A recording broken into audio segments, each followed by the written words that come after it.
Cinema వాళ్ళని ఎంత వేధింపులు చేశారని కేటీఆర్ని ఉద్దేశించారు. అవునండి, ఆయనకు మంత్రిగా ఉన్నప్పుడు అహంకారంతో మదం ఎక్కి ఎంతోమంది సినిమా యాక్టర్ల జీవితాలతో ఆడుకొని ఈరోజు వాళ్ళని డ్రగ్స్ కేసులో ఇరికిచ్చి ఆయన మాత్రం పక్కకు తప్పుకొని ఈరోజు ఎంతో మానసిక వేదనకు గురయ్యి ఒక విధంగా ఈరోజు నాగ చైతన్యకు విడాకులు అవ్వడానికి కారణం కూడా కేటీఆర్ గారే. నేను ఓపెన్గా చెప్తా ఉన్నాను.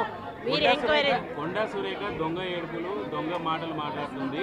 గతంలో ఫోన్ ట్యాపింగ్ సంబంధించి హీరోయిన్ల ప్రస్తావన మాట్లాడారు కదా, అప్పుడు ఆమె మహిళ కాదా? అప్పుడు ఆ మనోభావాలు దెబ్బతిన్నట్టు ఎందుకు మాట్లాడలేదు? ఆ రోజు కూడా మాట్లాడినా ఫోన్ ట్యాపింగ్లు చేశారు అనేటువంటి విషయంలో కూడా నేను మాట్లాడినా. ఆయన వినకపోతే ఉంది అని చెప్పి వాళ్ళ మనోభావాలు దెబ్బతీశారంటున్నాడు. ఫోన్ ట్యాపింగ్ అవును చేసింది ఎవరు? మీరే కదా. మీరు చేయడం అనేది తప్పు అని చెప్పి మేము బహిర్గతం చేశాం కానీ పేర్లు చెప్పలేదు కదా.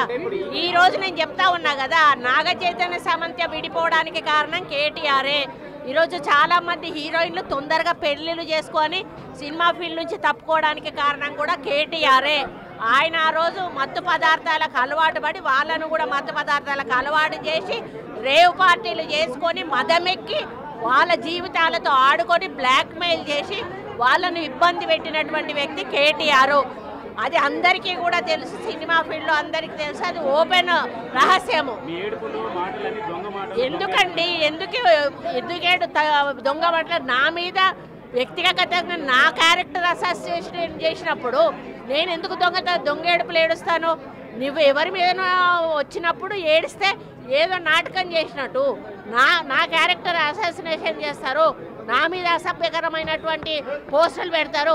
సిగ్గు లేకుండా మీ భారతీయ రాష్ట్ర సమితి పైన పేరు ఉంటుంది, అకౌంట్ పేరు, కింద మీ ఫోటోలతోటి కామెంట్లు ఉంటాయి. ఇవన్నీ ఉంటే అట్లీస్ట్ కొంచెమన్నా మనసున్న మనిషిగా హరీష్ రావు గారు ఒక ట్వీట్ చేశాడు, నువ్వు మనిషివేనా? అసలు నువ్వు ఒక తల్లికి పుట్టలేదా? ఒక భార్యను చేసుకోలేదా?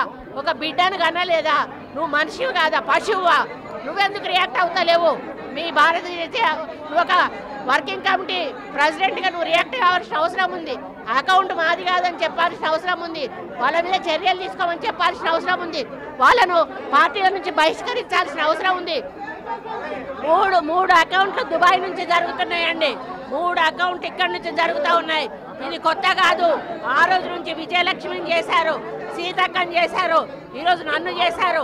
అసలు దానికి పద్ధతి పాడు ఉందా అని అడుగుతా ఉన్నాను. మీకు మనుషులకున్న అనుబంధాల గురించి సంబంధాల గురించి ఏమైనా అవగాహన ఉందా అని చెప్పి అడుగుతా ఉన్నాను.